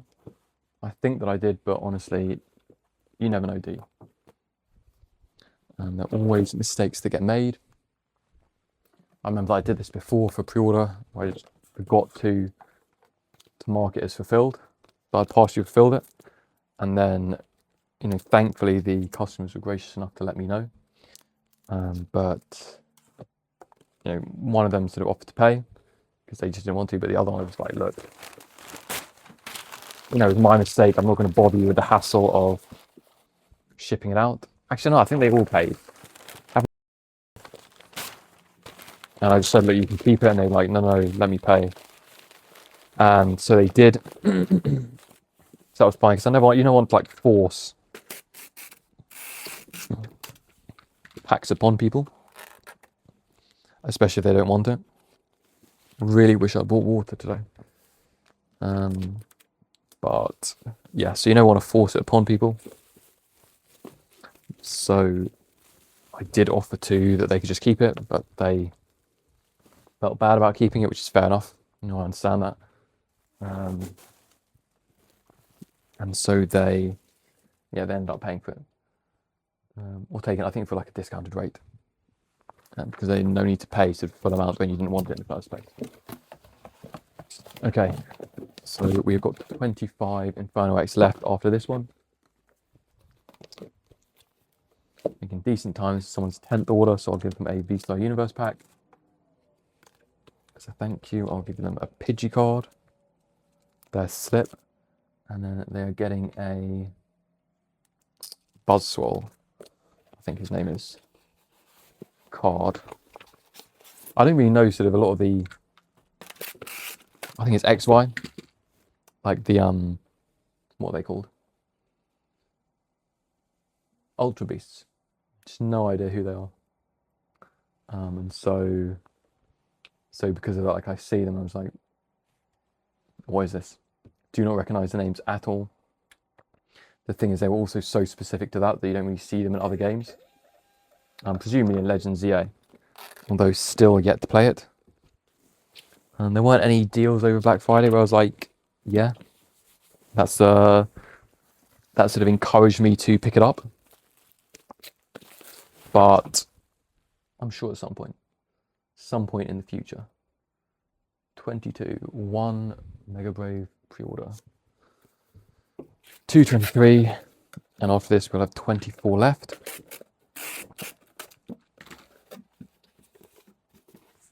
Well, to be honest, if I run out of card sleeves, then if I run out of handwritten slips, I'm probably going to call it there as well. 223. We now have a Pidgeot or Pidgeotto. I never get why, it seemed like it should go Pidgey, Pidgeot, Pidgeotto. I don't know, just, like the name's getting longer. But no, it went the other way. Bit of a curveball. Grimmsnarl Snicker, 3-pack of battle partners going in. Let's print the label. Apply and generate. See, this is why there's a little bit of lag. I have to open the label, print it, and then print there. And I downloaded the drivers for Mac after the other computer, like the Windows computer, broke. But Royal Mail do not like Macs. If you have a Mac, be prepared to get Windows. For ordering mail supplies, like the labels, like the tags for the bags, it was impossible to do it on a Mac. I called them up, they wouldn't take the order over the phone. Literally their advice was you have to go and buy another computer. What is that? You've subscribed to a service, a paid service, and their advice is, well, go and spend your money on money. But the thing is, like, what are you going to do? Who are you actually going to choose? DPD, not it. Every, I don't know. Maybe. I know that sort of quite a few companies use Every. But Royal Mail just seems to be the best, cheapest. They do the collections. I know Every do collections as well. I'm interested in the Amazon collection thing. Whatever that is. I know Amazon do like something related to that as well. Let me apply postage to this one.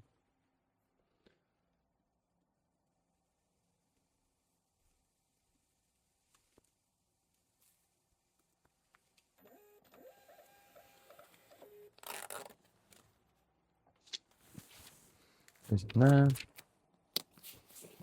Track 48 again. So we've got 3 bags. So it looks like we'll have 5 bags at the end of the day. Another 2 Inferno X.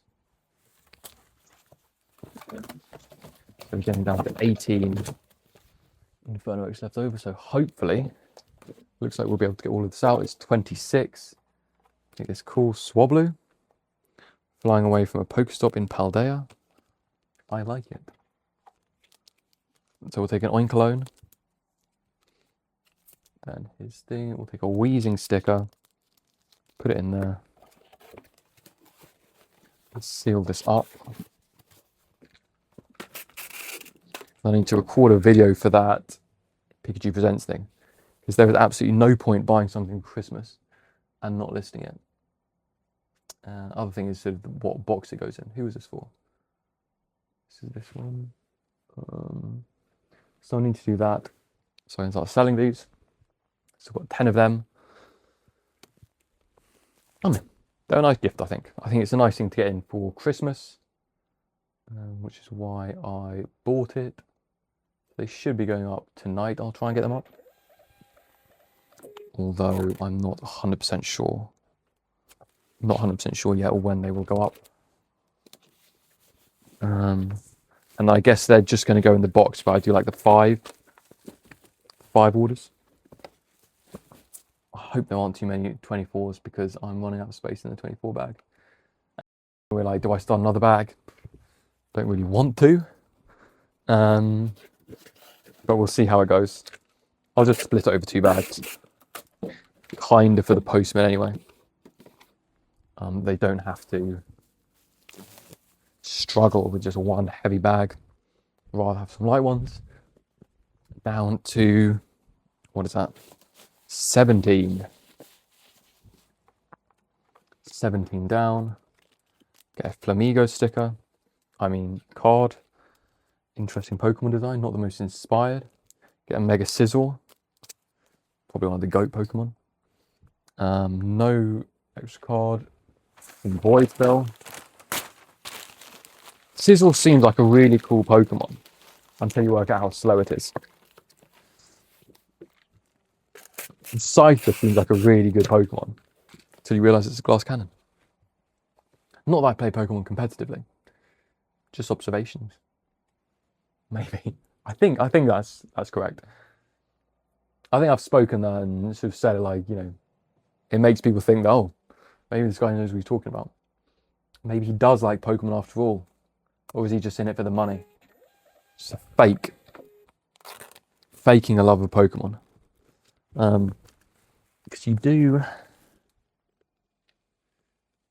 get some interesting stories about how people like Pokemon.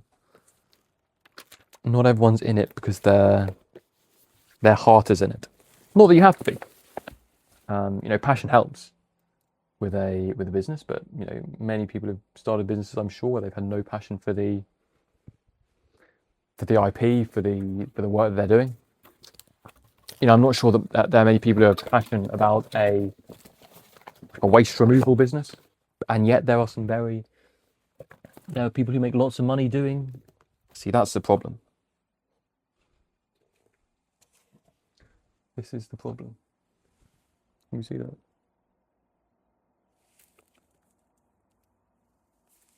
A mashed Inferno X. Now the question is, do we rip it? The answer seems like a yes, doesn't it? It seems like we should be saying yes, because that one down there is damaged as well. So I've got 2 Inferno X boxes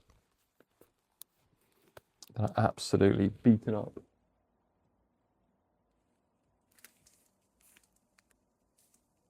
Which is a shame. Ooh, it's tempting, isn't it? I'm not going to rip them now. I'm going to finish this off. But that is why I cannot estimate how much I've got before I've opened a case. Because you just have no idea how much is going to be damaged. Typically, I wouldn't sell an even case number. So if I was going to do... So for example, this time I did 600 pre-orders, which is an even 20 cases. But usually I should take off like 20? A box a case. Assuming that is going to be damaged. But what is it? So we've got 13 more to do. And it's 2:30. We'll see. Give them 10 more minutes. Don't want to rush too much. I haven't today's down. Whose order was that one?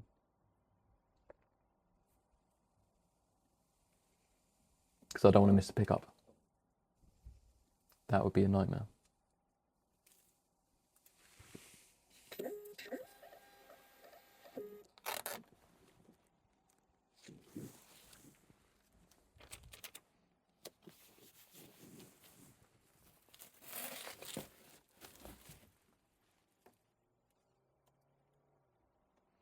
another 2. And I'm very grateful for these 2 orders. It is a big help.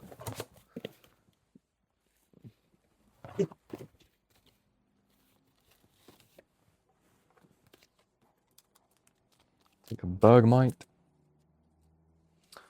put their slip in, get Charmander sticker, lovely, and seal that up.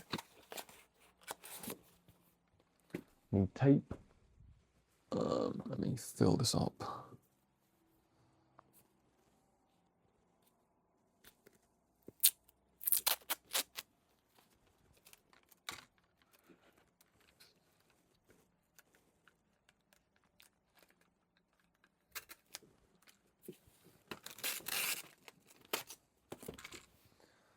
This label, and this is just it. Let me do this one. I'll finish this one off, and then I'll end the recording. It's over 2 hours now. Been quite a while, and things are slowing down now. Just because I've got to get these out. So I'll do this one 48. I'll try and get through those last, was it 11 now? Pack those all up today. Because how many have I got left? I think probably that should work perfectly with the next 6 orders. It looks like, how much does the next person need? Another 2. Happy days. But yeah, so we'll call it a day here. I will get these packed up. To be honest, that's why I should do some more live streams, because you can actually talk a bit more and interact. I'll probably save these to rip on camera somewhere. If I can wait. Or if I can really hold myself, I'll sell them as packs, which would be the real thing to do, but I'll wait until pre-orders are completed before I do that. Otherwise, yeah, thank you very much for watching. I know it's been a long one. Been a while since I've done this. Hopefully do another one tomorrow, depending how things are going. Yeah, thank you very much for watching if you've made it this far, and I will see you tomorrow.